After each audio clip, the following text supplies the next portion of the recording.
नमस्कार बच्चों, कैसे हैं आप सब। आशा करती हूँ आप सभी अच्छे होंगे, स्वस्थ होंगे, खुश होंगे और अपनी पढ़ाई भी अच्छे से कर रहे होंगे। तो जैसा कि आप सभी जानते हैं, मैं हूँ आपकी हिंदी की अध्यापिका और मैं स्वागत करती हूँ आप सभी का आईसीटी वर्चुअल क्लासरूम में। और आज हम यहाँ पर एकत्रित हुए हैं पढ़ने के लिए क्लास 10th की हिंदी।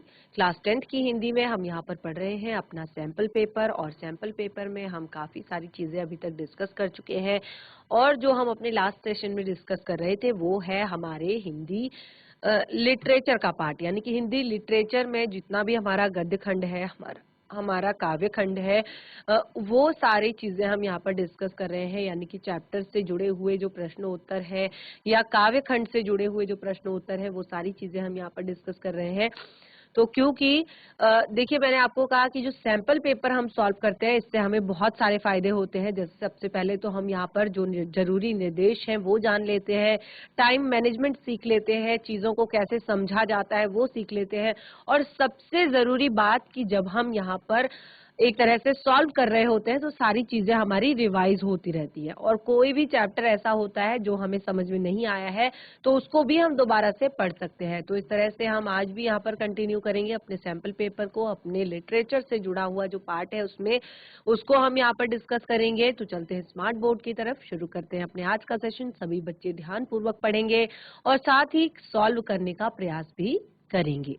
तो देखिए, काफी सारी चीजें हम यहाँ पर पढ़ चुके हैं अपने लास्ट सेशन में। इस पूरे एक तरह से सैंपल पेपर से रिलेटेड, जैसे हमने शुरुआत का जो खंड क है जो कि पूरा अपठित गद्यांश है वो हमने पढ़ा। और देखिए, आगे भी हम इसी तरह से और भी सैंपल पेपर लेंगे और उनमें से भी हम काफी सारे अपठित गद्यांश पढ़ेंगे, जिससे कि आपको बहुत अच्छे से प्रैक्टिस हो जाएगी। एग्जाम तक काफी अच्छे से चीजें आपको समझ आने लगेंगी।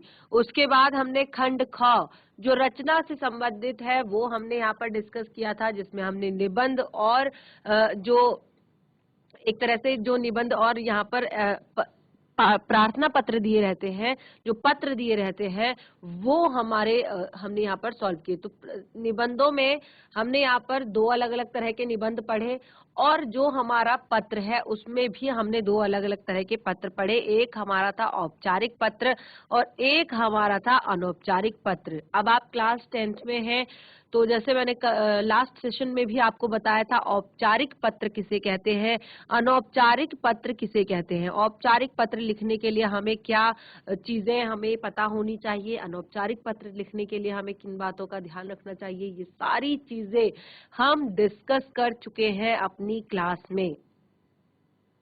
तो इस तरह से उसके बाद हमने खंड ग जो कि व्यवहारिक व्याकरण से संबंधित है, खंड ग भी हमने यहाँ पर पढ़ा, जिसमें हमने काफी सारी चीजें ऐसी पढ़ी जो बहुत ज्यादा कॉमन है।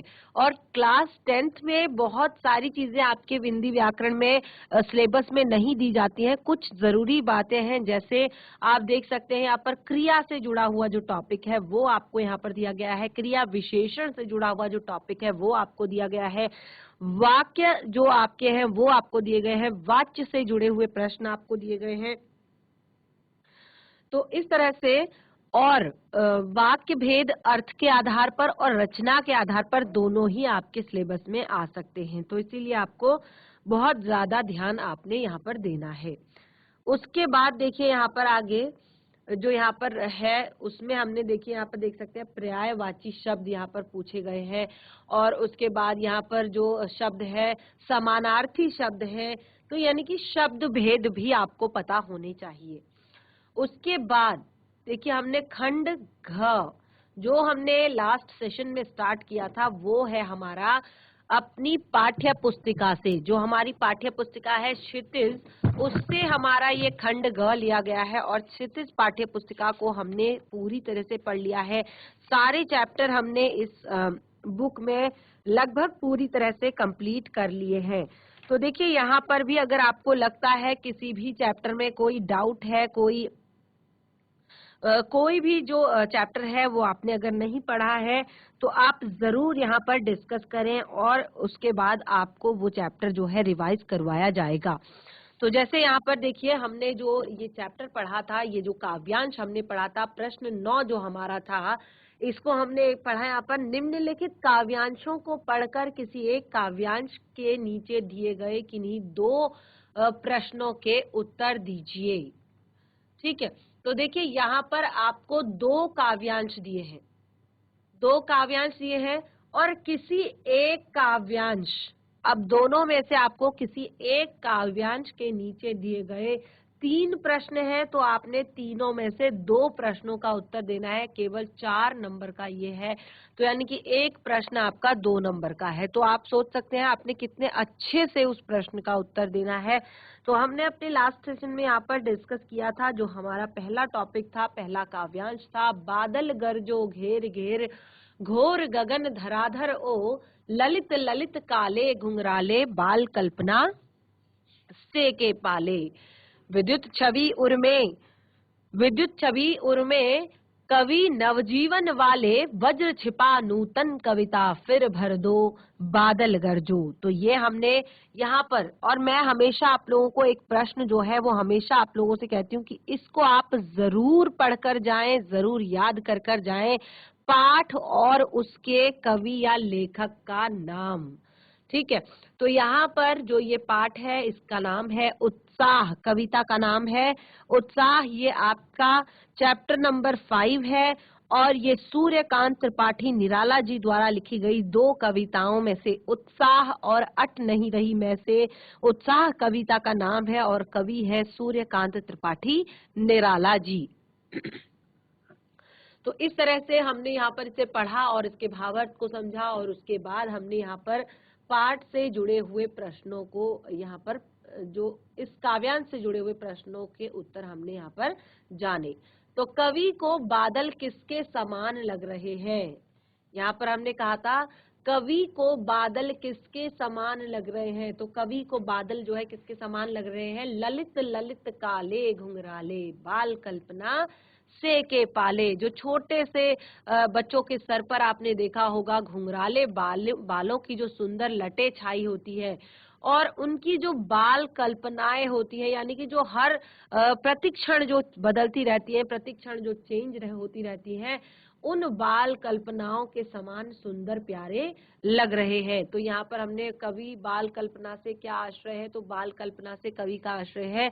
जिस प्रकार बच्चों के मन की जो बातें हैं, यानी कि उनकी जो कल्पनाएं हैं वो बदलती रहती हैं, वो कुछ भी सोचते हैं, एक क्षण ये सोचते हैं, अगले क्षण ये सोचते हैं, अगले क्षण ये सोचते हैं, यानी कि उनकी कल्पनाएं जो है बदलती रहती हैं। तो वही यहाँ पर कहा गया है बाल कल्पना से। बादल के किस रूप को निराला जी ने यहाँ पर प्रस्तुत किया है, तो बादल के एक तरह से जो कठोर रूप है, यानी कि वज्र छिपा नूतन कविता, जिसके अंदर वज्र है, जिसकी के उर में, हृदय में विद्युत की सी छवि है, तो ऐसे व्यक्ति के बारे में यहाँ, ऐसे बादल के बारे में यहाँ पर ऐसी बातें कही गई है। अगला देखिए, यहाँ पर बहुत ही सुंदर हमने यहाँ पर पढ़ा था, जो अगला हमारा काव्यांश था वो था हमारी फसल कविता से, हमारी फसल कविता से लिया गया था। और देखिए बहुत ही सुंदर पंक्तियां हैं इसकी भी, और यहाँ पर देखिए बहुत ही प्यारी सी पंक्तियां यहाँ पर दी गई हैं और सेम इसको भी आपने पढ़ना है और इसके भावार्थ भी आपने लिखने हैं। तो जैसे मैंने आपको बताया कि ये तो यहाँ पर ऑप्शन में दिया गया है, तो कई बार ऐसा हो सकता है कि आपको ऑप्शन में कुछ ऐसा आ जाए जो आपको थोड़ा सा टफ लगे, जिसको आप थोड़ा सा सॉल्व करने में आपको समझ ना आए। तो सारी कविताएं जितनी हैं उनको आप जरूर अच्छे से कंठस्थ कर लें, अच्छे से पढ़ लें। तो फसल कविता जो है वो कहाँ से ली गई है, फसल कविता आपका पाठ 6 अध्याय 6, यह दंतुरित मुस्कान और दूसरी कविता है फसल, और ये कविताएं लिखी गई हैं नागार्जुन जी द्वारा। तो यहाँ पर पहला प्रश्न जो अगर आपका बनता है कवि और कविता का नाम, तो कविता का नाम फसल ही है और कवि है नागार्जुन जी। तो यहाँ पर देखिए, कवि ने फसल को नदियों का जादू कहा है, उक्त कथन को अपने शब्दों में स्पष्ट कीजिए। यानी कि कवि ने फसल को नदियों का जादू क्यों कहा है, तो इस बात को आपने अपने शब्दों में बताना है। तो देखिए बहुत ही ज्यादा सरल प्रश्न है, बहुत ही ज्यादा इजी है। कैसे है, क्योंकि देखिए यहाँ पर कहा है कि जो फसल है वो क्या है, जो खेतों में फसल उग रही है वो क्या है? ये कुछ और नहीं है, ये नदियों के पानी का जादू है। यानी कि जब तक उसमें सिंचाई नहीं होगी, जब तक किसी भी पौधे को समय पर जल नहीं मिलेगा, पानी नहीं मिलेगा, तो क्या होगा? वो पौधा सूख जाएगा और एक तरह से वो समाप्त हो जाएगा। तो इसको यहाँ तक पहुंचाने में किसका हाथ है? जल का। जल क्या करता है? मिट्टी में नमी बनाए रखता है और जड़ों द्वारा अवशोषित कर लिया जाता है और पौधे के ऊपरी भाग तक पहुंचाता है, पत्तियों तक पहुंचाता है। और जल के साथ साथ जमीन में जितने भी मिट्टी में जो एक तरह से उर्वरक, खनिज, लवण जितने घुले होते हैं वो जल के साथ साथ सब अवशोषित हो जाते हैं और पौधे तक पहुंच जाते हैं, पत्तियों तक पहुंच जाते हैं और पत्तियां प्रकाश संश्लेषण की क्रिया करती है और अपना भोजन बनाती है और जिससे क्या होता है? प्लांट ग्रो करता है, पौधा ग्रो करता है, हेल्दी होता है, अच्छे फ्रूट देता है, अच्छे फल देता है। तो और ये फसल क्या है? ये फसल नदियों के पानी का जादू है। ठीक है, तो नदियों के पानी का जादू यहाँ पर कहा है, तो ये हमने स्पष्ट कर दिया। दूसरा प्रश्न है, फसल के लिए हाथों के स्पर्श की महिमा कहकर कवि क्या व्यक्त करना चाहते हैं? तो बहुत ही सुंदर सा प्रश्न है ये भी, कि फसल के लिए हाथों के स्पर्श की महिमा कहकर कवि क्या व्यक्त करना चाहते हैं? तो देखिए, एक सुंदर सी पंक्ति है, तो कवि उसका अर्थ ये व्यक्त करना चाहते हैं कि कभी भी हम कितने भी मशीनी युग में आ जाएं, कितने भी एक तरह से हम मशीनों से जुड़ा हुआ काम कर ले, लेकिन खेतों में जो बुआई का काम होता है और खेतों की निलाई का जो काम होता है, खेतों में से झाड़ झंकार सफाई का जो काम होता है या पौधे की रुपाई का जो काम होता है, वो सभी काम किसान अपने हाथों से स्वयं करता है, अपने हाथों से स्वयं करता है, गुड़ाई करता है, निराई करता है और एक तरह से पौधों को रोपता है। तो ये सारे काम उसके स्वयं के हाथों के हैं, जो उसकी मेहनत है। हाथों का अर्थ है जो उसकी मेहनत है, वो जो दिन रात लगा रहता है, कभी सिंचाई करने में, कभी गुड़ाई करने में, कभी कटाई में, कभी बुआई में। तो ये सब उसी के हाथों की महिमा है। अगर आप एक बीज को कहीं पर भी फेंक दो, ठीक है, उसको टच ना करो, उस पर ध्यान ना दो, तो क्या वो उतना ज्यादा फल दे पाएगा जितना कि एक खेत में अगर आप प्रॉपर तरीके से बुआई करते हैं, निलाई करते हैं, सफाई करते हैं, फसल की कटाई करते हैं। तो इसीलिए यहाँ पर कवि ने फसल को कहा है ये कुछ और नहीं, ये नदियों के पानी का जादू है, ये हाथों के स्पर्श की महिमा है। यानी कि जब तक किसान इस पर अपना हाथ नहीं लगाता, अपना हाथ नहीं फेरता, तब तक ये अच्छी नहीं होती। तो देखिए, बहुत सुंदर पंक्तियां यहाँ पर फसल के बारे में कही गई है। अगला प्रश्न है मिट्टी के गुणधर्म से क्या अभिप्राय है? देखिए, यहाँ पर एक और कहा, भूरी काली संदली मिट्टी का गुणधर्म है। मिट्टी के गुणधर्म से क्या अभिप्राय है? वर्तमान जीवन शैली का मिट्टी के गुणधर्म पर क्या प्रभाव पड़ रहा है?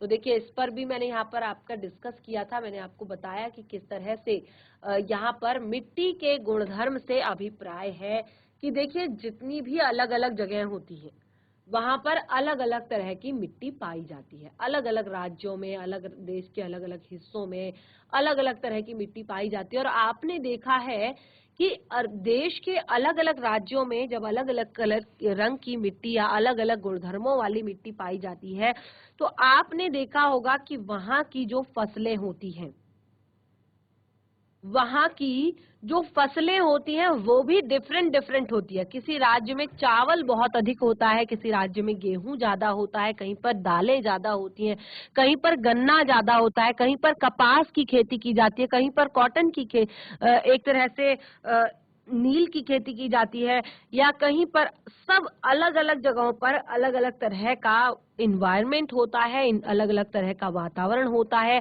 अलग अलग तरह की मिट्टी होती है और उसी के आधार पर फसल उगाई जाती है, उसी के आधार पर फसल बोई जाती है। तो मिट्टी के गुणधर्म से अभिप्राय है उसमें मौजूद जो ह्यूम्स होते हैं, जो पोषक तत्व होते हैं, जो खनिज लवण होते हैं। यानी कि अगर जो भूरी मिट्टी है उसमें अलग तरह के होंगे, जो काली मिट्टी है उसमें अलग तरह के होंगे, जो संदली मिट्टी है उसमें अलग तरह के होंगे। जैसे रेगिस्तान है, रेगिस्तान की मिट्टी कैसी होती है? राजस्थान की मिट्टी होती है रेतीली।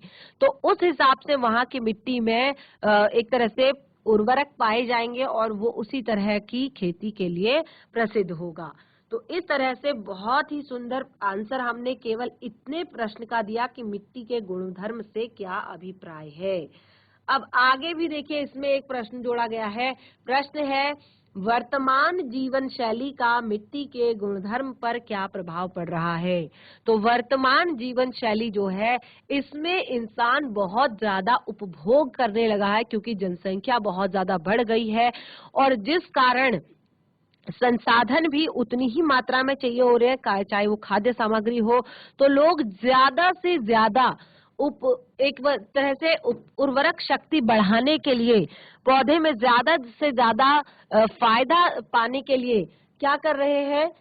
बहुत सारे केमिकल्स का यूज कर रहे हैं, बहुत सारी खादों का यूज कर रहे हैं, बहुत सारे अलग अलग तरह के जो कीटनाशक हैं उनका प्रयोग कर रहे हैं, जिससे क्या हो रहा है? जो मिट्टी के रियल गुणधर्म है, जो मिट्टी का असली जो एक तरह से जो उसके अंदर प्रकृति के द्वारा जो पोषक तत्व मिले हुए हैं उसे, वो सभी धीरे धीरे क्या है? समाप्त हो रहे हैं। तो मिट्टी के गुणधर्म अगर बदलेंगे तो मिट्टी के गुणधर्म बदलने के साथ साथ जो हमारा भोजन होगा वो भी उसी तरह से चेंज हो जाएगा। आपने देखा होगा पहले के जमाने के जो लोग होते थे उन्हें बहुत कम बीमारियां होती थी, यानी कि कई चीजों का, कई बीमारियों का नाम तो हम आजकल ही सुन रहे हैं। तो हम क्यों सुन रहे हैं ये नई नई बीमारियां? क्योंकि हमारे खान पान में इस तरह से बहुत ज्यादा चेंजेस हो गए हैं। पहले से क्या होता था? पहले से जो भी चीजें होती थी वो सब नेचुरल होती थी, प्राकृतिक होती थी और उनमें कोई भी मिलावटी नहीं होता था, कोई भी खाद या किसी भी कीटनाशक का प्रयोग नहीं किया जाता था। वो बिल्कुल प्राकृतिक रूप से उगती थी, प्राकृतिक रूप से बड़ी होती थी, प्राकृतिक रूप से पकती थी और फिर वो लोग उसको खाते थे। तो काफी ज्यादा एक तरह से डिफरेंट हो गया है आज की जीवन शैली और पुराने जीवन शैली में, ये जो एक तरह से मिट्टी के गुणधर्मों की बात अगर की जाए तो आप देखते हैं कि आजकल के टाइम पे लोगों को बहुत ज्यादा अलग अलग तरह की बीमारियों का एक तरह से बीमारियों का सामना करना पड़ रहा है। तो ये सब इसी तरह के जीवन शैली का नतीजा है कि हम बहुत ज्यादा अलग अलग तरह के प्लास्टिक्स यूज करते हैं, उनको मिट्टी में डाल देते हैं, बहुत सारे केमिकल्स यूज करते हैं और बहुत सारे उर्वरक यूज करते हैं, जिससे मिट्टी जो है बहुत ज्यादा खराब हो जाती है। तो इस तरह से मिट्टी के गुणधर्मों पर काफी प्रभाव पड़ रहा है। तो अब देखिए, जो हमारे पठित काव्यांश थे वो तो हमारे क्लियर हो गए, जितने भी हमने काव्यांश पढ़े थे, पठित काव्यांश जो हमारे थे वो सारे क्लियर हो गए हैं। अब पाठ से जुड़े हुए प्रश्नोत्तर यहाँ पर डिस्कस करनी है। तो देखिए, आप देख सकते हैं 4 से 5 प्रश्न हमें यहाँ पर दिए गए हैं।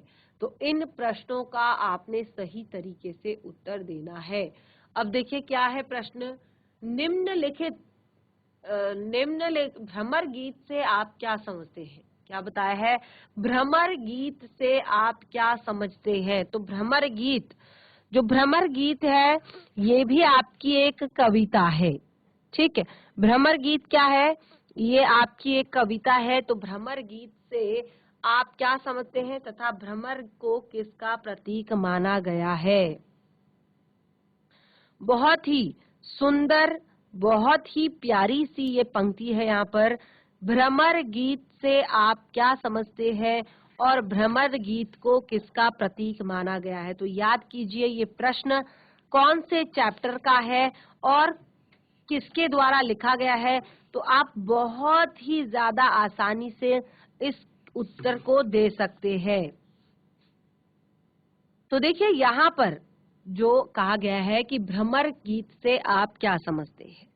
भ्रमर गीत ये होता है जब क्या था कि जब कृष्ण भगवान ने एक तरह से गोपियों के सामने जो बातें कही, जो सारे ज्ञान की बातें उन्हें दी, ये जो सारी एक तरह से वो सब कुछ सिखाना चाहते थे, गोपियों को सब कुछ समझाना चाहते थे कि तुम कृष्ण पर इतने आसक्त मत हो, तुम, क्योंकि कृष्ण जो है अब वापस नहीं आएंगे, तो अब तुम्हें अपना जो परिवार है वही पालन पोषण करना होगा, परिवार का ही पालन पोषण करना होगा। और बहुत सारी और भी बातें यहाँ पर उद्धव जो है दिखाते हैं, कहते हैं। तो यहाँ पर भ्रमर को उद्धव का प्रतीक माना गया है। जिस प्रकार जो भ्रमर है वो घूमता है तो वो उससे क्या होता है, उसके आसपास की जो चीजें होती हैं वो गुंजायमान हो जाती हैं, एक अलग सी आवाज आती है भ्रमर के उड़ने से। आपने सुना भी होगा कभी, भंवरे जो जब उड़ते हैं तो क्या होता है, गूंजे आपने सुनी होंगी, किस तरह से गुंजायमान होता है। तो यहाँ पर कहा कि भ्रमर को किसका प्रतीक माना गया है, तो जो भ्रमर है उसको यहाँ पर जो इस कहानी में जो भ्रमर है उसको क्या माना गया है, उसको एक तरह से यहाँ का उद्धव की उसको संज्ञा दी है। ठीक है, तो अगला प्रश्न है, अट नहीं रही कविता के आधार पर फाल्गुन की आभा को अपने शब्दों में वर्णन कीजिए। बहुत ही सुंदर सा प्रश्न, बहुत ही प्यारा सा प्रश्न। और आप देखेंगे कि जब आप कुछ हम यहाँ पर लगातार सैंपल पेपर को जब हम सॉल्व करेंगे, जब हम लगातार सैंपल पेपर यहाँ पर पढ़ रहे होंगे, तो उस टाइम पे आप यहाँ पर देखेंगे कि ये वाला प्रश्न जो है बार बार रिपीट हो रहा है। ये प्रश्न जो है बार बार रिपीट हो रहा है। अट नहीं रही कविता के आधार पर फागुन की आभा बताइए। तो देखिए, अट नहीं रही कविता के आधार पर, कविता का नाम है अट नहीं रही, और जो आपके कवि हैं वो कौन है, कविता के कवि कौन है, कविता के कवि है सूर्यकांत त्रिपाठी निराला जी, और कविता का नाम है अट नहीं रही। अट नहीं रही है आभा फागुन की तन सट नहीं रही है। कविता का नाम, कविता की कुछ पंक्तियां यहाँ पर पढ़ती हूँ आपके लिए, ताकि आप तब तक प्रश्न का उत्तर जो है सोच सकें।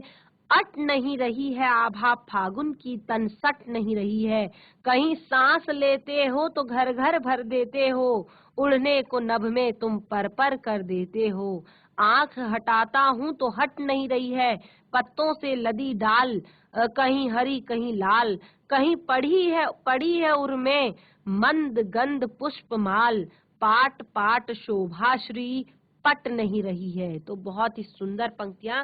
तो इसके आधार पर फागुन की आभा का वर्णन अपने शब्दों में कीजिए। तो फागुन जो आपका मास होता है, जो फागुन मास होता है, वो आपका स्टार्ट हो जाता है 15 फरवरी से 15 मार्च तक। ठीक है, 15 फरवरी से 15 मार्च तक ये फागुन मास होता है, और फागुन मास में ही वसंत ऋतु का भी आगमन होता है।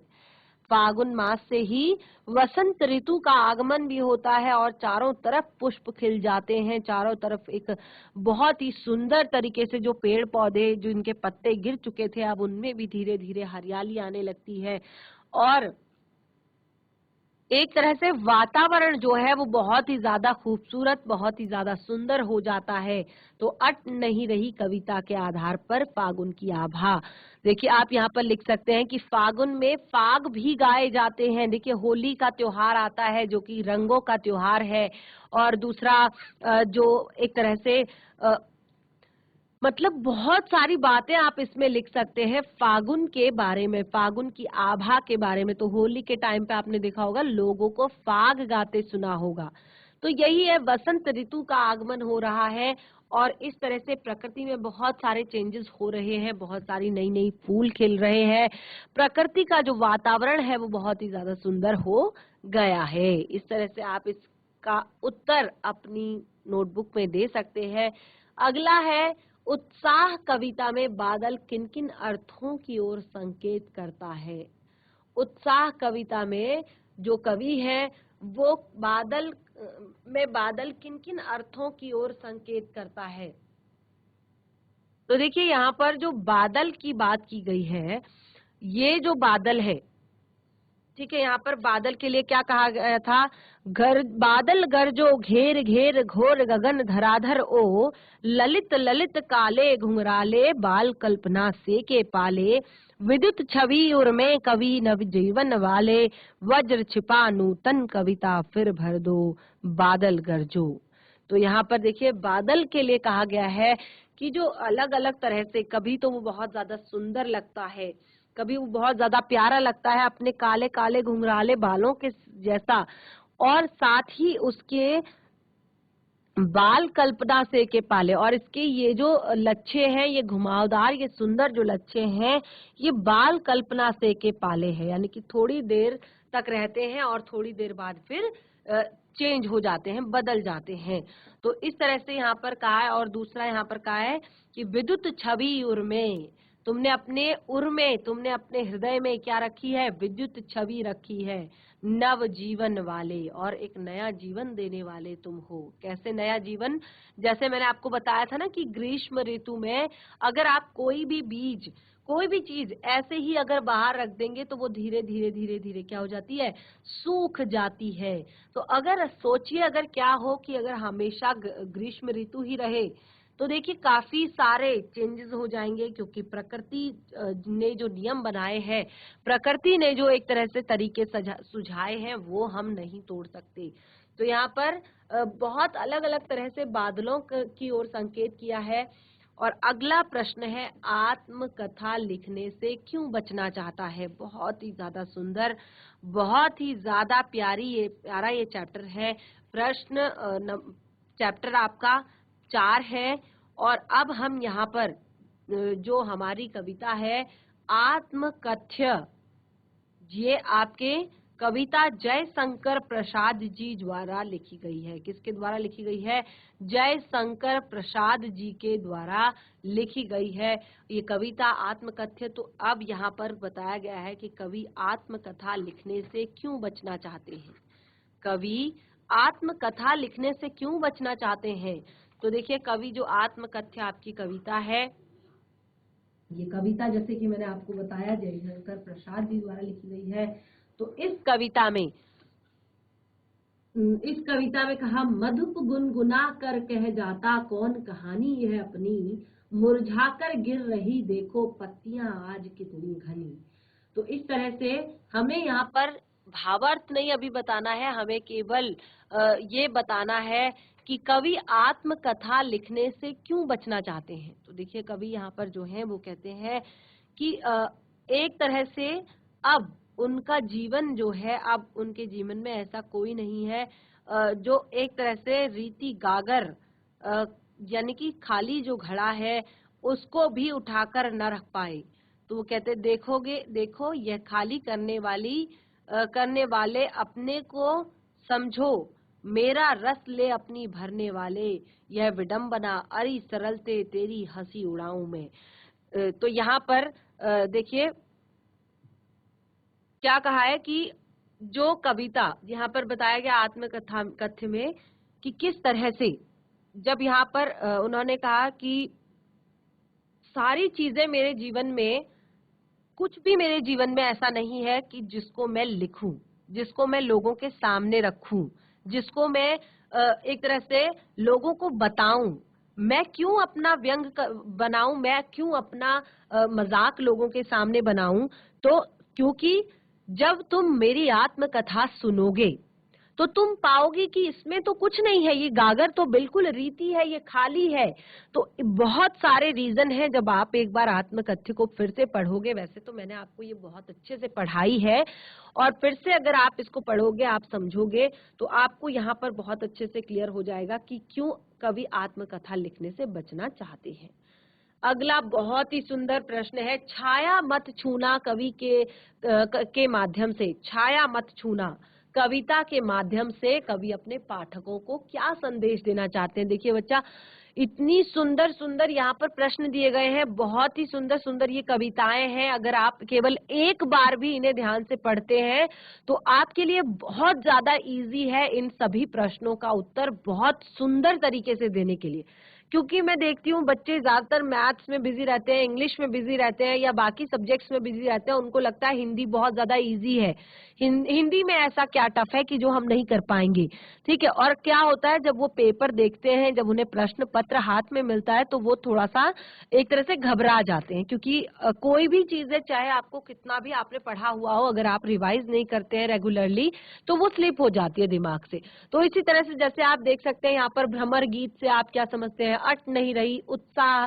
तो यहाँ पर देखिए 5 प्रश्न आपको दिए हैं और जो पांचों 5 प्रश्न हैं, ये पांचों प्रश्न अलग अलग कविताओं से लिए गए हैं, देख सकते हैं आप। तो यानी कि आपकी पाठ्य पुस्तिका में, आपके सिलेबस में जो कविताएं मैंने आपको पढ़ाई हैं, जिनके प्रश्न उत्तर कराए हैं, उनको एक बार जरूर घर पर रिवाइज कर लें। तो 5 प्रश्न है, आप देख सकते हैं, पांचों ही अलग अलग बुक्स से, अलग अलग चैप्टर से लिए गए हैं। तो देखिए, छाया मत छूना के माध्यम से कवि अपने पाठकों को क्या संदेश देना चाहते हैं। बहुत सुंदर प्रश्न है। छाया मत छूना कविता के माध्यम से कवि अपने पाठकों से कहना चाहते हैं कि कई बार क्या होता है, लोग जो है अपना वर्तमान भूलकर, यानी कि अगर आज उनके ऊपर कोई परेशानी आ गई है, आज उनके ऊपर कोई समस्या आ गई है, तो वो उसको सुलझाने के बजाय, उसका सामना करने के बजाय, उससे लड़ने के बजाय वो क्या याद करते हैं, अपने पुराने दिन याद करते हैं, अपनी पुरानी अच्छी बातें याद करते हैं, अपनी पुराने दिनों को याद करते रहते हैं, अपनी पुरानी यादों में डूबे रहते हैं। तो उसको छाया कहा है यहाँ पर कवि ने। कवि ने कहा कि तुम्हें पुरानी यादों में नहीं डूबे रहना है, तुम्हें एक तरह से पुरानी चीजों में नहीं खोए रहना है, तुम्हें अपने यथार्थ को स्वीकार करना है, तुम्हें अपने आज में जीना है। जो आज तुम्हारे पास है उसको तुमने समझना है, उसको तुमने जीना है, और उसमें अगर कोई परेशानियां हैं तो तुम्हें उनसे लड़ना है, ना कि अपने एक तरह से जो आपका इतिहास, जो आपका एक तरह से अतीत था, जो आपकी पुरानी यादें थी, आपको उसमें डूबे नहीं रहना है। क्योंकि अगर आप हर टाइम अपनी पुरानी बातें सोचते रहोगे, अपनी हर टाइम अच्छाई सोचते रहोगे, तो क्या होगा कि आप आज को स्वीकार नहीं कर पाओगे। और अगर आपने आज को स्वीकार नहीं किया, देखिए जब भी, चाहे वो सुख हो चाहे वो दुख हो, जीवन में सुख और दुख तो आते जाते रहते हैं, तो हमें उन्हें समान भाव से स्वीकार करना चाहिए, समान भाव से हमें उन्हें स्वीकार करना चाहिए। और अगर दुख है तो हमें पता है कि दुख ज्यादा दिनों का नहीं है, एक न एक दिन तो सुख आना ही है, दुख तो चला ही जाएगा, परेशानी एक न एक दिन चली जाएगी। और इसी तरह से अगर कभी सुख है तो सुख में भी दुख के लिए रेडी रहना है, तैयार रहना है। तो यहाँ पर बहुत ही सुंदर तरीके से कवि ने छाया मत छूना के माध्यम से अपने पाठकों को इस तरह का संदेश दिया है। तो ये हमारा काव्य खंड यहाँ पर कंप्लीट होता है। काव्य खंड हमने क्लियर कर लिया है प्रश्न 11 तक। अब देखिए जो हमारा प्रश्न 12 है, जिस तरह से आपने काव्य खंड में पठित आपने काव्यांश पढ़ा था, तो बिल्कुल अब आपको यहाँ पर जो गद्यांश दिया गया है, ये भी आपका पठित गद्यांश है, यानी कि ये आपने पढ़ा हुआ है, आपकी बुक से है। तो अब इसमें भी आपको 2 अलग अलग गद्यांश दिए गए हैं, तो दोनों को यहाँ पर डिस्कस करेंगे, क्योंकि ये अभी हमारा एग्जाम नहीं है, ये अभी हम प्रिपरेशन कर रहे हैं। तो प्रिपरेशन में तो हमें कहीं पर भी कमी नहीं छोड़नी है, तो इसीलिए हम दोनों ही काव्यांश गद्यांशों को पढ़ेंगे। और फिर बाद में जब हम दूसरे सैंपल पेपर सॉल्व करेंगे तो हम देखेंगे कि कौन सा जो गद्यांश है या कौन सा काव्यांश है, कौन सा प्रश्न है, कौन सा चैप्टर है जो बार बार रिपीट हुआ है, हर साल के बोर्ड एग्जाम्स का हिस्सा रहा है। तो इस तरह से अब हम गद्यांश को पढ़ते हैं, उसके बाद पाठ से जुड़े हुए प्रश्नोत्तर, इस गद्यांश से जुड़े हुए प्रश्नोत्तर करेंगे। है आपका, बाल गोविंद भगत की मौत उन्हीं के अनुरूप हुई। तो देखिए जब पहला ही यहाँ पर आपका नाम जो है आ गया है, नाम चैप्टर का बाल गोविंद भगत, पाठ का नाम ही है बाल गोविंद भगत, जिसके राइटर है, लेखक है राम वृक्ष बेनपुरी जी। और राम वृक्ष बेनपुरी जी ने ये अपने ही आप में बताया है, यानी कि कोई कहानी नहीं है, ये बिल्कुल उनका अनुभव उन्होंने यहाँ पर बताया है कि बाल गोविंद भगत की मौत उन्हीं के अनुरूप हुई। जिस तरह से वो कहते थे, जिस तरह से वो चाहते थे कि उनकी मौत हो, तो बिल्कुल उनकी मौत उन्हीं के अनुरूप हुई। वह हर वर्ष कैसे हुई मौत, देखिए अब ध्यान पूर्वक पढ़िएगा, क्योंकि ये क्लास में भी पढ़ा हुआ है तो ज्यादा टफ तो लगना नहीं चाहिए। वह हर वर्ष गंगा स्नान जाते थे। स्नान पर उनकी उतनी आस्था नहीं थी जितने वहां पर संत समागम और लोक दर्शन पर थी। बाल गोविंद भगत जो थे, उनकी मृत्यु उन्हीं के अनुसार हुई थी। वो हर वर्ष गंगा स्नान के लिए जाते थे, लेकिन जो रीजन था गंगा स्नान का, यानी कि विश्वास था, अंधविश्वास नहीं था। ठीक है, विश्वास और अंधविश्वास में काफी ज्यादा डिफरेंस होता है। ठीक है, तो उनको इस बात पर विश्वास था गंगा स्नान पर, लेकिन उतनी ज्यादा आस्था नहीं थी जितना कि संत समागम और लोक दर्शन पर। उन्हें एक्साइटमेंट गंगा स्नान का नहीं रहता था, उनको एक्साइटमेंट रहता था कि वो जब गंगा स्नान पर जाएंगे तो वहां पर काफी सारे संतों का समागम लगा होगा, देश विदेश से बहुत सारे संत आए होंगे और कुछ ऐसे संत भी आए होंगे, ऐसे लोग भी आए होंगे जिनका दर्शन हमारे लिए दुर्लभ है। तो उतने ज्यादा एक्साइटेड वो स्नान के लिए नहीं होते थे, यानी कि उतनी ज्यादा आस्था उनकी स्नान में नहीं थी जितना कि संत समागम में थी, दर्शन पर थी। पैदल ही जाते थे और करीब 30 कोस पर गंगा थी। साधु को संबल देने का हक, क्या ध्यान से पढ़िए, आप देखेंगे ये वाला जो आपका पैराग्राफ है, ये वाला जो आपका गद्यांश है, ये हर बार रिपीट हुआ है। साधु को संबल देने का क्या हक, गृहस्थ किसी से भिक्षा क्यों मांगे, अतः घर से खाकर चलते तो फिर घर आकर ही लौट कर खाते। रास्ते भर खंजड़ी बजाते, गीत गाते, जहाँ प्यास लगती पानी पी लेते। 4 दिन 5 दिन आने में लगते, किंतु इस लंबे उपवास में भी उनके अंदर वही मस्ती थी। अब बुढ़ापा आ गया था, किंतु टेक वही जवानी वाली थी। तो देखिए, बहुत ही सुंदर सा ये हमारा चैप्टर है, इसका नाम है बाल गोविंद भगत और इसके लेखक है रामवृक्ष बेनपुरी जी। तो बच्चों, आज हमने यहाँ पर जो हमारा काव्य खंड से जुड़ा हुआ सैंपल पेपर था, यानी कि जितने भी प्रश्न काव्य खंड से जुड़े हुए यहाँ पर आए थे, वो हमने डिस्कस कर ही लिए। और जैसे कि मैंने आपको बताया कि यहाँ पर काव्य खंड से जुड़े हुए जो आपके प्रश्न थे, वो 5 प्रश्न यहाँ पर लगभग दिए थे और आप देख सकते हैं कि पांचों प्रश्न अलग अलग कविताओं से लिए गए थे। तो आप समझ सकते हैं कि कितना ज्यादा महत्वपूर्ण है आपका हर एक कविता को पढ़ना, उसके भावार्थ को समझना और साथ ही उसके पाठ से जो जुड़े हुए प्रश्न उत्तर हैं उन पर डिस्कस करना। तो इस तरह से हमारा यहाँ का आज का जो ये सेशन है, ये यहीं पे समाप्त होता है। अपने सैंपल पेपर को आगे कंटिन्यू करेंगे हम अपने नेक्स्ट सेशन में। तब तक के लिए धन्यवाद। आपका दिन शुभ हो।